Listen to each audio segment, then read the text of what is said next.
Good morning. Welcome to Thursday. Hope you're having a good day already, and I appreciate you taking a few minutes to get together today. I'm going to be a little bit on the politically incorrect side today. We'll look at some scripture and some other things.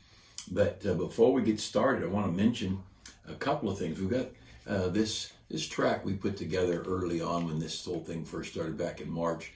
We're going to reprint them COVID confusion instead of corona. It started out as a coronavirus. But, God is not the author of confusion, and we certainly have a lot of confusion over this. Sunday morning, this last Sunday, Brother Coral spoke on God hath not given us a spirit of fear, but of power and of love and of a sound mind.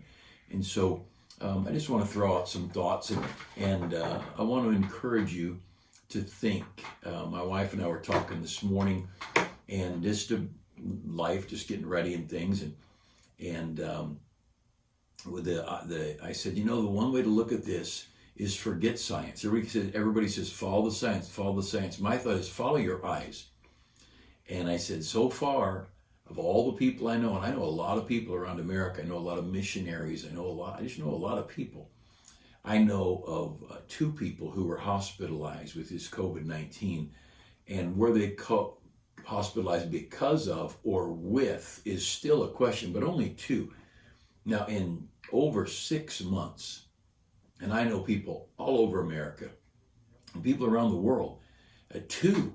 I'm not saying people aren't being hospitalized. I'm just saying we're not dying like flies, okay? And we don't have a need to fear and to panic. And I scribbled a couple of notes here just to be political for a minute this morning. Just some odds and ends. The Jewish community is certainly under attack in New York. And I think if there is a community that has been attacked throughout the centuries, it's the Jewish people. If there's a country that is, or a group of people who has ignored God and killed his son, certainly they might deserve some chastening from God, but they're still God's chosen. And yet in New York, we see you could have a riot, you could have thousands of people crowded together, screaming, cursing, burning, vandalizing, and that's okay. But a group of Jewish people can't, and a church, not just Jewish people, but church people in general, cannot assemble, cannot sing, cannot have outdoor or indoor kind of things. And I hope you see the inconsistency. You see, to me, once you've proven yourself a liar, I don't hate you, but I don't trust you anymore. Once you've proven to me that, I don't mean you made a mistake and that something slipped by and you didn't catch it. I mean, you intentionally twisted the truth. You intentionally brought out a lie. I remember when Hillary Clinton was asked, I saw the interview, did you wipe your server? And she said, what do you mean, wipe it? Like with a rag, I wiped off the top of my server. She played stupid, which she is pretty stupid, but she's not stupid. She's an evil, smart. And we know now she did wipe her server. She cleaned it. She didn't have people clean it. Her aides broke their phones, trashed their computers and laptops. They got rid of things. They hid evidence. You and I would be in prison the rest of our lives if we did what Hillary Clinton did. And she just joked, that's evil. But once someone proves themselves a liar and deceitful and corrupt, I'm not ugly to him. I'm not going to hate him or anything, but I don't trust him. I'm not going to listen to him anymore. The media, most of these people in the media have burned their bridge with me. If they say the word, there's a forest fire, I'm not believing them. I'm just not. I'm going to have to see it myself or something else. But there's some things we can see. And in 7 months, we've got a small church, and many, I guess, small and big is all perspective, what you compare it to. But we don't have any mega church of 5,000 or whatever. But we've got a lot of people in our church. And I know a few people who've been hospitalized with COVID, but I don't know anybody who's been hospitalized simply because of COVID. I don't know anybody in the whole world who's died from COVID that I know. But the inconsistency in California, the protests and the violence, California, Oregon, in Washington, the violence and the anger. And if you are throwing frozen water bottles, if you're throwing Molotov cocktails, you can meet and the government will approve of that. But if you want to sit together and sing Jesus paid it all to him I owe, that's against the law. Now right there, you should realize I'm throwing out everything else these people do. They're liars. They have an agenda and they're liars. You can't trust their statistics. You can't trust when they say, here are the facts. You just can't.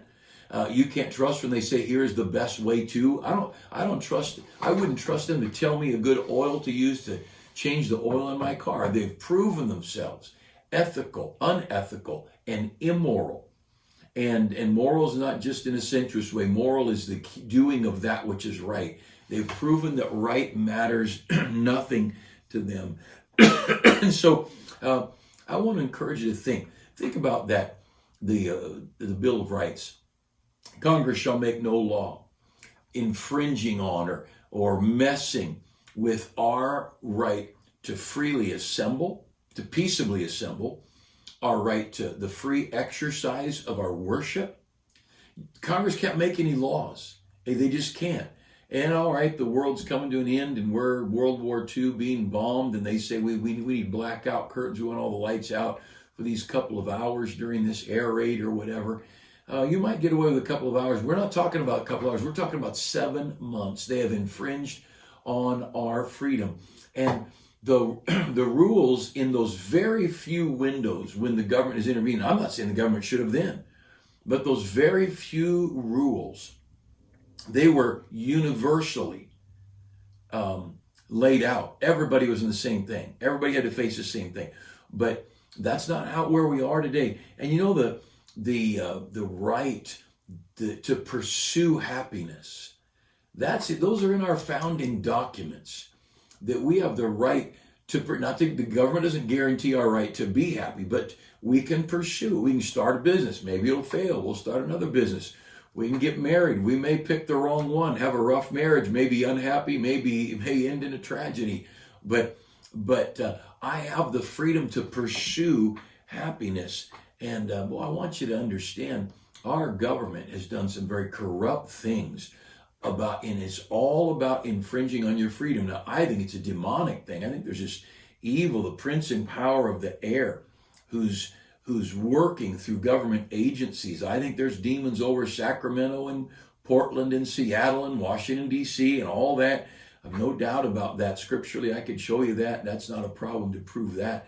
And so we've got a lot of evil. And so we to me, I have two roles. Number one, I'm a child of God. Number two, I'm an American.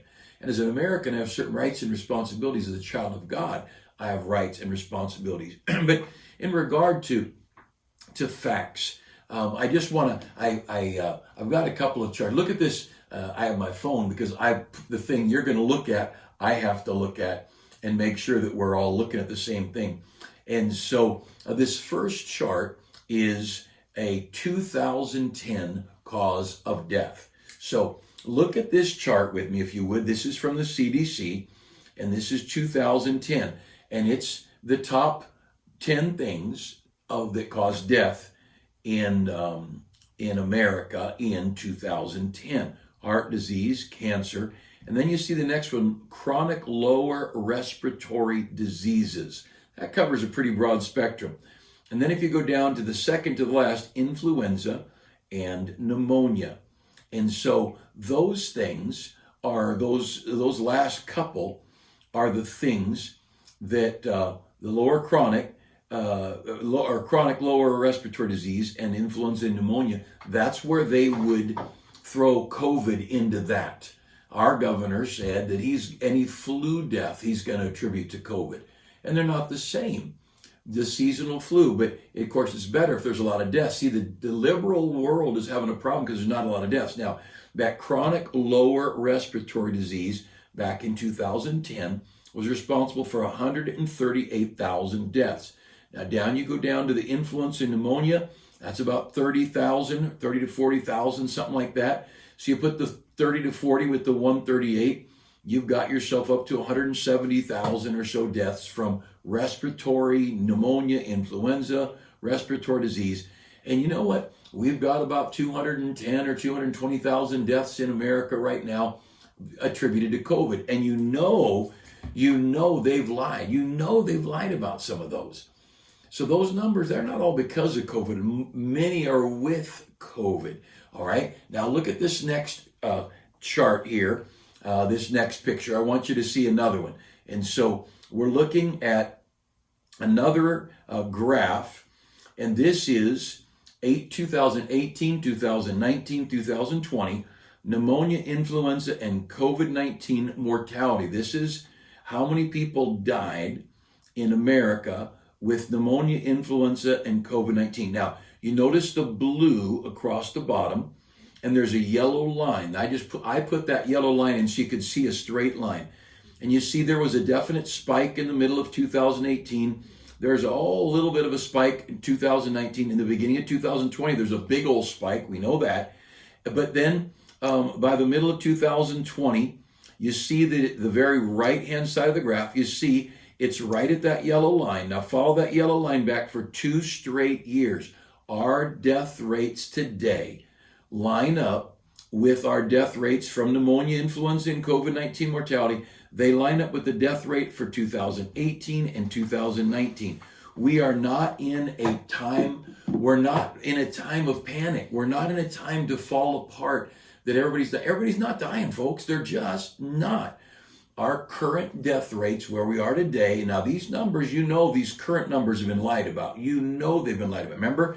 Remember in Florida when they had 100% positive testing? And testing doesn't matter. Just because they test a bunch of people, the more people they test, the more they're going to find, obviously. That's why I don't go to the doctor. Otherwise, they'll tell me I'm sick. I might find a heart disease, lung disease. Who knows what's wrong with me? Knee replacements, whatever. Men don't go to the doctor. Men just die. But in America, a bunch of people are tested is going to reveal more, obviously. But the fact that more people have COVID-19, that the number of cases don't mean anything. Many people that I know of who have tested positive for COVID had no symptoms or complications, or very few. Most of them, it was a seasonal flu or less in its effects on them. So, and you can get these statistics on your own. I just grabbed a few things, but the main reason I want you to see this, don't panic. The heart disease, you ought to watch. If you're worried about dying, worry about your heart. If you're worried about dying, heart and cancer are the 2 top killers. On that graph we looked at on the bar graph, the top 2 killers are heart disease and cancer, and then strokes in there, which I kind of put with heart, but I guess it's not technically. But if you're concerned about getting sick and dying, then exercise and get rid of your junk food and live a more healthy habit of life. But to me, I take vitamins. I try to eat vegetables. I get these vegetable smoothies and things. And I think in our house we have a lot of fruit, a lot of vegetables. I exercise at least 5 days a week, and so I'm not against being healthy. But you know what? I'm not worried about living long. I'm worried about living effectively. I'm not worried about how many years I live. I'm worried about what my years get done. And I'd rather live a short life that got a lot done than live a long life that got nothing done.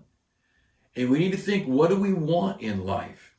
And our pastor in Redding, when I was a young Christian, he always over and over and over, he'd say, only one life will soon be past. Only what's done for Christ will last. And as you think about your life, James says your life is but a vapor that appears for a little while and vanishes away like steam off of a pot on the stove. It just goes away. We're not going to live that long. 100 years from now, 1,000 years from now, you won't care that you lived to be 62 or 67 or 74 or 91. You will care what you got done for God. And we start talking about this, just another minute or two on this COVID situation. And again, I'm not saying people aren't getting sick. People get sick. I don't know when people have not gotten sick. By the way, I'd encourage you to listen to last Sunday morning's sermon That would be October 4th sermon in the morning. Evangelist Dennis Corll preached a sermon on fear. And he gave a lot of Bible and a lot of statistics. And they're facts, facts, facts. Follow the science. But I want to encourage just one or two more quick statements. Those who get COVID, people differ, but somewhere between 50%, 70%, they don't even know they have it.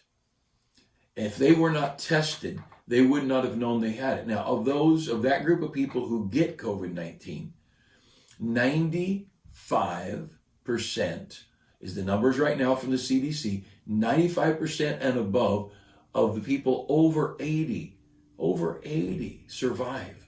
95%.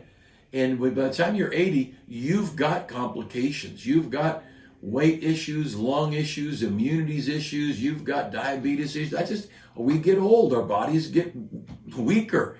And yet still in 95%. If you go down, I've showed the graph a few days ago, but you go down to 60, 50, 40 years old, your survival rate if you get COVID, your survival rate is 99.8% and higher. This is not killing us, folks. It's not. It's not. And I want to encourage you, love God, love right, do right, but don't live in fear. You want to wash your hands more than normal? Fine. You want to, it's interesting. I don't want to pick on people, but sometimes I go into a restaurant and into the restroom and to wash my hands. And, there's a sign there of how to wash your hands. I think, have we come so far? Have we so polluted or diluted American culture that we don't remember what our mothers taught us as 4-year-olds about how to wash our hands? Are we that much of a mess? Or have we so dumbed down people?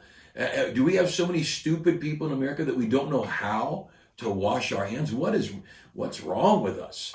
There's something sick about the brain more than the heart and the body. Now those statistics I show, those graphs, that one graph I showed you earlier is 2010. Let me give you some statistics from 2017. See, these are pre-COVID things.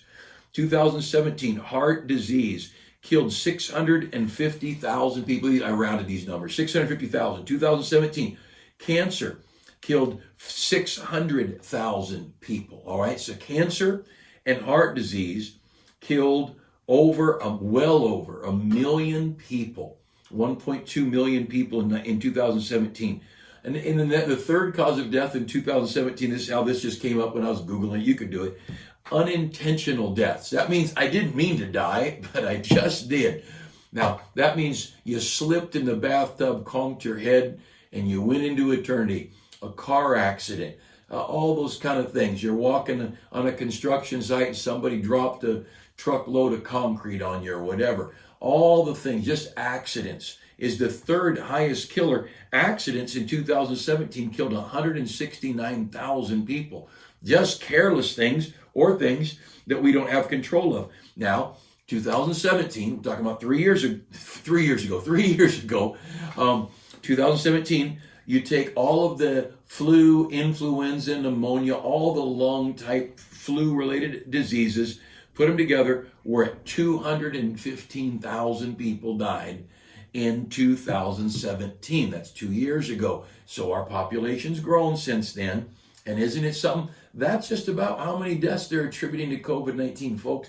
The graph is level. The bar is, we're not in a tragic era, but we are being led by liars. We are being led by liars. And I want to encourage you, please do not panic over this. And again, if you want to be extra careful, be extra careful.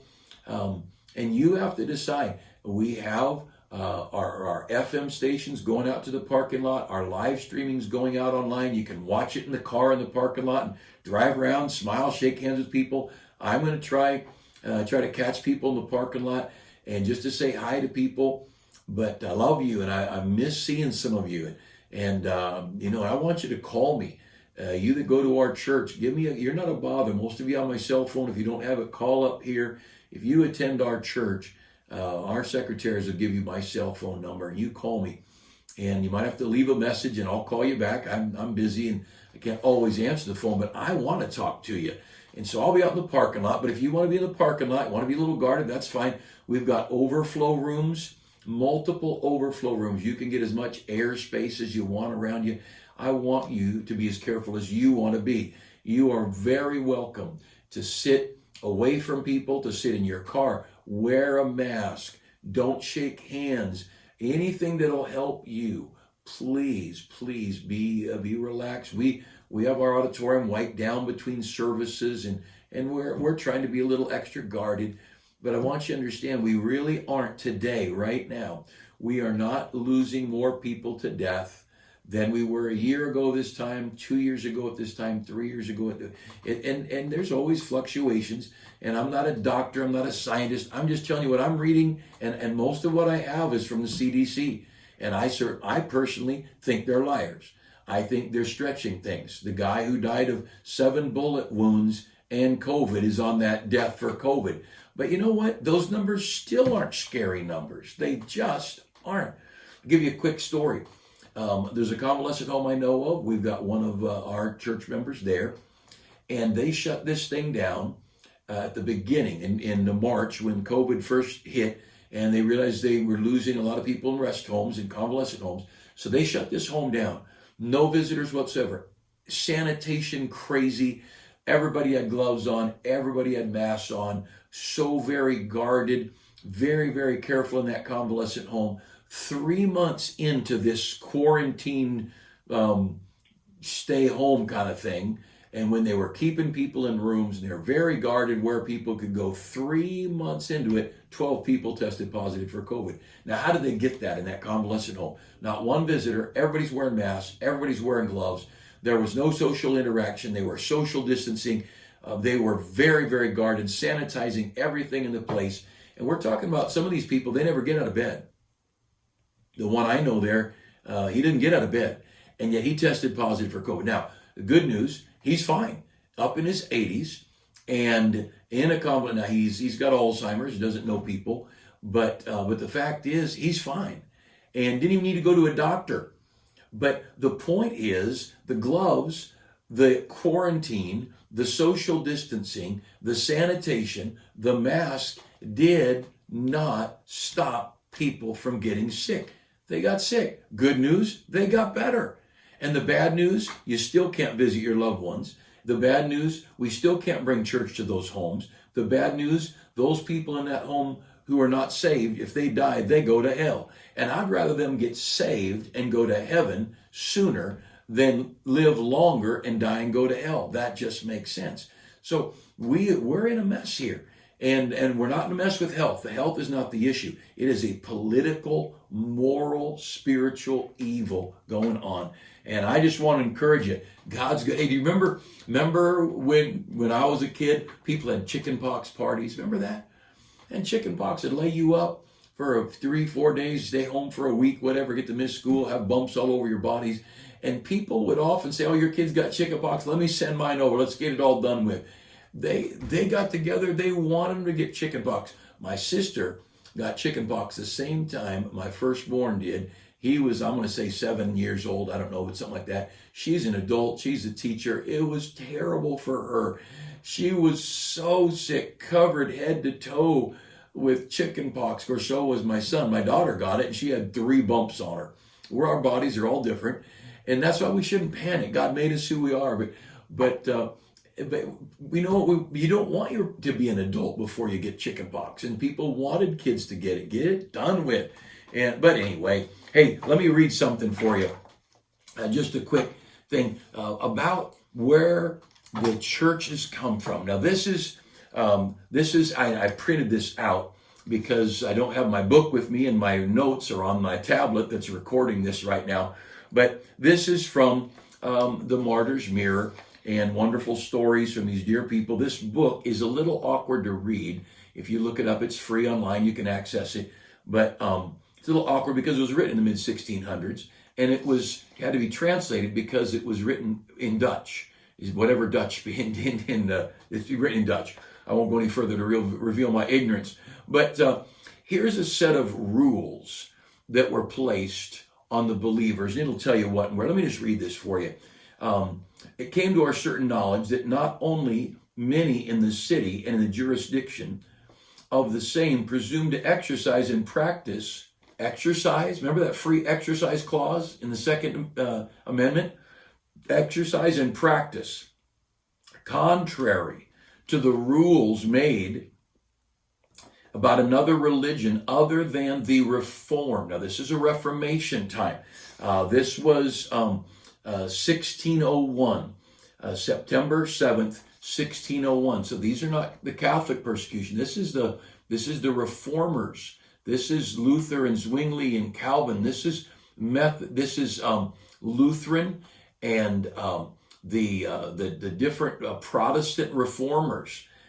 These people, it says, because we've got these people who are exercising and practicing religion contrary to the rules of the Reformed Church, to the adulteration of the Word of God, to the misuse of His holy sacraments, and to all offense and seduction of many persons that are laying out the why they're about to do what they're going to do. All right? And also others contrary to the Christian church regulations established and customary here. They creep in and are practiced. We, by virtue of our office, because we're in charge, recognize it our duty to meet and check all this, to check it, to stop it with proper penalties. Therefore, we have ordained and do ordain and decree these, by these presents, or by this, they post these things, the following. And then this is the list of rules that the Reformed Church, which would have been Calvin and his crowd, these are in 1601. First, that the exercise of all other religions other than the Reformed is herewith strictly prohibited. You know why we ought to fuss about these people telling us we can't go to church and we can't sing and we can't, you want to go to your church and I want to go to mine. We have a right as Americans. And our founders were burned and buried alive and tortured beyond words because they were tired of people saying you can't live your faith. To have it in our heart means nothing if we cannot live it in our life. They call those people hypocrites. And if one be found to allow his house or place, any business, whatever, if he were to allow the Anabaptists, they named them. Now, remember, that's the ones who rebaptized because you got sprinkled in the Congregational Church or the Lutheran Church or whatever, the Reformed Church. If you got sprinkled as a baby and then you got saved, the Baptists you had to be baptized by immersion. Scriptural baptism is for believers. It's not for babies. There's no baby baptism in the Bible. So if you open, and the word Anna means to or do again at Baptist. So it's a name put on a lot of groups of people, but Baptists for sure. The Anabaptists, if you allow your house or any of your place to be used by the Anabaptists, contrary to church regulations in this city, for the purpose of preaching or holding meetings therein, he shall each time be fined $10. This is 1601. $10 was a lot of money in 1601 Europe. You let me come to your house and have a Bible study and you get caught, you're going to be fined $10 every time you let me walk in the door. Let's go on. The preachers, as aforesaid, if found to be preaching, shall for each offense be fined $10 or be imprisoned 2 weeks on water and bread. And when detected in thus preaching the third time, shall be expelled from the city or the jurisdiction of the same. Now, to be banished or expelled from the city, in early America, they did this too, to Baptists and to the Quakers and to the dissenters, people who weren't going to follow the state church. And they did it in Europe. But see, these cities were very small, every food, water, clothing, provision. And if you were banished, you probably froze to death in the winter, you starved to death in the summer. It's not like you just go down the street to the next town and eat at McDonald's. That stuff wasn't there. Many times these people, they would take the Baptists and they would tie the whole family, 1, 2, 3, whoever they get, and they'd put them in a fresh animal skin, and they'd sew that animal skin around their bodies, feet sticking out one end, heads the other, and they'd sew that animal skin. Their arms would be pinned inside, and they'd sew it tight, and that animal skin, as it dried, would slowly shrink, and they just put them on the road, and they might be able to hobble along, but the animal skin would shrink. And there was a law that no one could give them anything to drink and no one could give them any food. And if they did, the one who gave them the food and drink, they were subject to the same punishment. These are so-called Christians that did this to these people. These are reformers who did this to people. And you see a relative, a friend who's a Bible believer, who believes in believer's baptism and doesn't believe what the Reformed Church says, that communion gets you saved. And you see them wrapped in an animal skin, slowly contracting and crushing the life out of your neighbor, friend, loved one, and they can't get any food, they can't get any water. And you have to ask yourself, am I going to feed them and risk being there too? This is evil people. The free exercise. When our founders put that First Amendment in the Bill of Rights, that was huge. That was a monumental first time in the history of the world, a nation founded on liberty. And I know took some more time to get it all into practice, but they had it in their desires. Let's look at some other. So the preachers, they'll get fined $10 to be in prison for 2 weeks on bread and water. And after being caught the third time, they'll be expelled from the city. Next, all that shall be found attending such preaching gatherings shall be fined $2. So each time you go, it's going to cost you $2. And again, that was probably a month's wage back then. I don't know. It would be huge in 1600. Whosoever shall be found to have re-baptized anyone. So I, as a preacher, I baptize you. You get saved. You want to get baptized. I'll be fined $20. And when detected the second time, shall be imprisoned on bread and water and expelled. Again, unbaptized. Now, how about this one? Unbaptized children. So you've got a baby that you didn't baptize, a little child that has not been saved, you didn't baptize him yet, shall not receive any inheritance. Whatever inheritance should go from the parents to the child, in the case of the death of the parents, that child cannot receive their inheritance unless they were baptized as a baby. See, these people were controlling. This is like saying you can't buy or sell without a number on your hand or in your forehead. This is like saying you can't come into my restaurant without a mask on. I don't care if you want to wear a mask, but that you demand it, that you require it. There's something very controlling, and freedoms are being stolen away from you. It ought to bother us, all right? No one shall be admitted to any administration or office, public or private. You can't hold any public office unless you'll swear to their allegiance to their things. Any that refuse such oaths shall be punished as a witness. You couldn't, if you weren't willing to swear to these certain oaths, and the believers in those days felt very strongly where James and Matthew talk about don't swear not at all, neither by heaven nor by earth. And I think they had a little misinterpreted there. But what we would say, put your hand on the Bible, raise your hand, I swear to tell the truth, the whole truth, nothing but the truth. The Baptists wouldn't do that in 1600s. They would not. They'd swear no oaths. And I think we've gotten some more light. These people were not many years out of the darkness, the dark age with no Bibles. We've understood those passages a little clearer. But the point is that was their faith. But if you kept your faith, you couldn't be a witness in a courtroom. You couldn't hold any public office. You could have no position in your community, and on and on. And then this is the tragedy that Hitler picked up and many others as regards to the disposing of the fines. So there were fines, the $10, the $2, whatever, there were fines. So where does that money go? Well, here's where it goes. It says 1/2 shall go to the informer, and the other half shall fall to the city. So if you catch me preaching and you turn me in to the police, I get fined $10, I get thrown in jail for a couple of weeks on bread and water, and you get $5 for turning me in, and the city gets $5 for you turning them in. And the more people you turn in, the more money you've got. And see, they started turning people against each other. In our neighborhoods, somebody put the county supervisors, I believe, but some city, it was a supervisor, somebody put up a website where you could take pictures of people in your neighborhood who were not social distancing, were not wearing a mask, and you could post those pictures on this website. And I'm thankful for Kevin Jeffries. When I saw it, all I thought it was Hitler. First thought, Hitler. And and the Gestapo and people that got neighbors, turning neighbors in and got us where we're afraid of our neighbors. And Kevin Jeffries, our county supervisor, he threw a fit and got that thing taken down. Right? Several of us wrote him a note. He said, I agree with you 100%. And he said, it's done. That thing's down. He said, it was wrong. He said, when I saw it, I knew it was wrong. We need, look, election time's coming. You need to be registered and you need to vote. And you should vote your conscience. Vote what you believe is right. For me, I have to vote freedom. I have to vote freedom. I don't want someone telling me I can't drive my truck because it's too big. I don't want someone telling me I can't go out of my house. That we're Americans. We have a right to risk some things. As a child of God, I have freedom.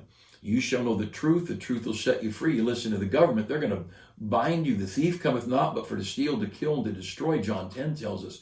And so we need to be very careful. We get this thing here going on, this resolved on the 5th day of September to be published by the bell or put out on the ensuing Monday, this 7th day of September, 1601, and on from there. Now, understand this. Child of God, we're a free people as a child of God to exercise our faith no matter what.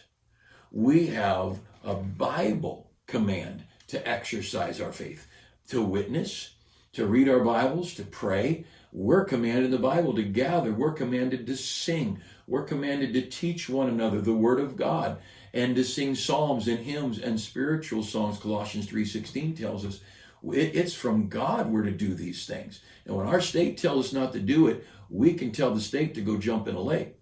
Now, we may go to jail for it, as these people did. Many, many, many of these people, some say as many as 50 million people were martyred during these days for their simple faith, not being criminals, just baptizing adults, baptizing believers, not baptizing babies, not believing, just publicly saying, I don't believe communion saves anybody. I don't believe that juice and bread's going to get anybody to heaven. I don't believe that juice becomes literal blood. I don't believe that bread becomes literal flesh of Jesus. It's called transubstantiation. It's a Catholic doctrine. To just say, the state has no right to tell me how to worship. My worship's between me and God. And if I want to worship a rock or a tree or a doorknob, that's my right as a human being. Our founders believed in that. All of our founders were not Christians like we would say Christians are, but they all had a respect for the Bible, and they all had a respect for God, the great designer of the universe. You'd see all their writings. Our founders had a fear of God and a respect for God, and wouldn't all call themselves Christians, but they did want to guarantee your freedom for your free exercise of your faith. And we need to decide, are we going to let the government take away our Bible?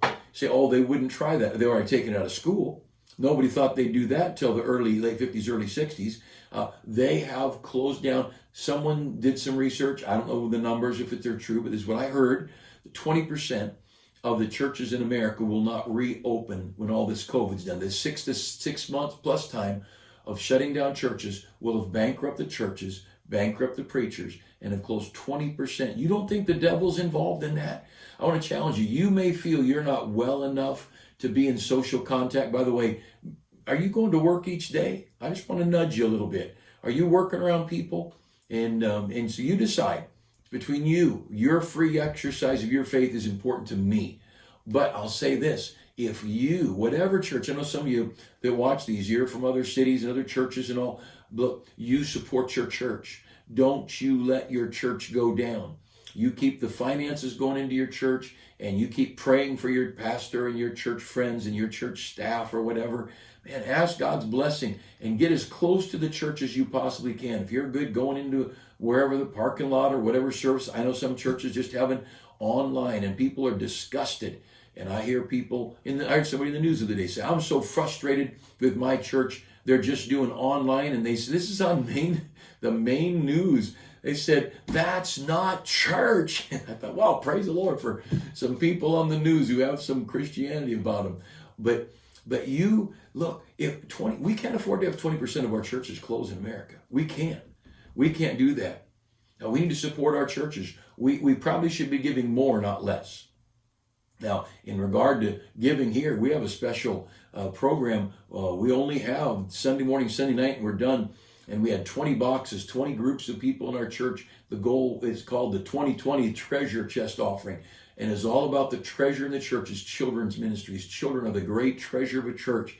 And so each group had a box, and most you watch and know about it. But we're filling up boxes, and we're down to about maybe right at $4,000 left of our 40+ thousand that we needed to, that would be raised if everybody hit their goal. And so between now and Sunday, you may not be at church Sunday for whatever reason. Maybe you're not able to go or whatever. But send something in for one of those boxes. Market Children's Ministries, Market Treasure Chest. Stop by the church. If you're in the parking lot, if you're in the parking lot for church, we'll have people walking. We may not have the offering boxes out on a table for all the services, but we'll have someone going with church bulletins if you want one, offering envelopes if you want one, and you can give an offering, or you can put it walk into the church and put it in the box. We're not passing plates and things in church, but we do have a box, a treasure chest, a box for your offering or for your treasure offering. But look, all of you, keep tithing, keep giving generously to missions. Our missionaries are hurting right now. And I'm thankful that so many of you have given that I have a little extra to give to some people in need. One missionary this morning, I was reading a letter. Her husband's in a convalescent home. They're my age, but they're in ill health. And here they are in the foreign field, and he's in a convalescent home pretty sick. And because of the foreign field and where they are, it's costing them $90 a day to keep him in that home. And they can't travel. They can't come home. And she doesn't have that much money. And she is going through chemotherapy. And she can't go in because he's sick. And she can't get around. She can't go in because they're not letting people in. There are some people, if you get tested, you can, from whatever, you can get in there. But she can't go in because of her chemo. And here are these dear people who spent their life on the mission field struggling. And, so we can write a check and send a little extra money here or there. But I hope you'll don't let your churches fold. And let's be faithful. Your attendance at that church matters. And if you're health-wise, you're not comfortable. By the way, if you're sick at all, stay in the car, stay in the parking lot, and wave to people, and drive around the park property and wave and smile and be an encouragement to people.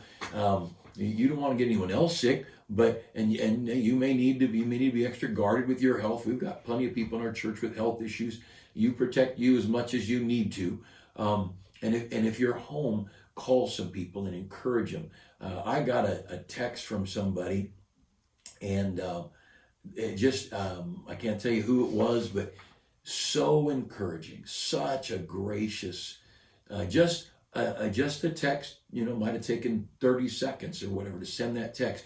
A couple weeks ago, I was out in the parking lot, and people were driving out, and I'm just waving, saying hi. And one of our couples drove by, rolled the window down, and said, "Just want you to know, you've been my pastor all these years. You've never let me down. I've never been disappointed in you. You've always been the man I love and trust." And, just a word. Now, say something good to the church people. Be good to people.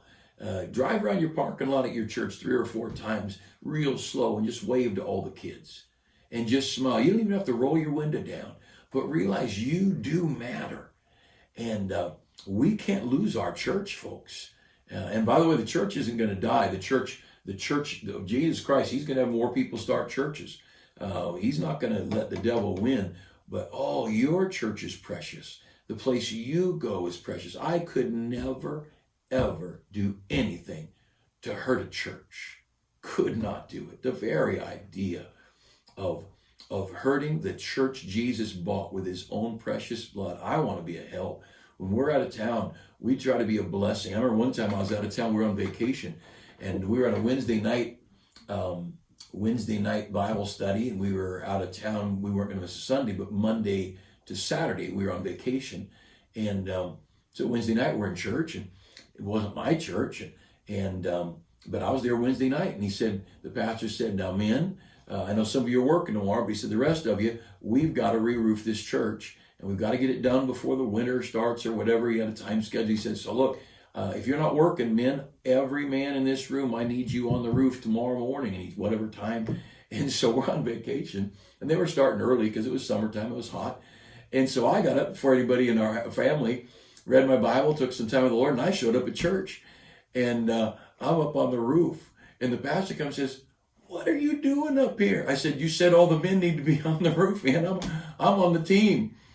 And for this week, this is the church I'm trying to be an encouragement to. Don't you think you matter? Man, your money, your smile, your handshake, if you're comfortable shaking hands, whatever you can do, your giving of things, man, love people. Let's be an encouragement. Man, the old devil, this that I read, the devil's crowd wants to discourage the church of God. And don't get confused over this corona thing. Our death rate, and that's what matters. We get sick, all of us, most of us get sick every year. Don't fret over that. We're not, there are people dying each year, a couple 100,000 people die. I already went through the statistics, but don't fear.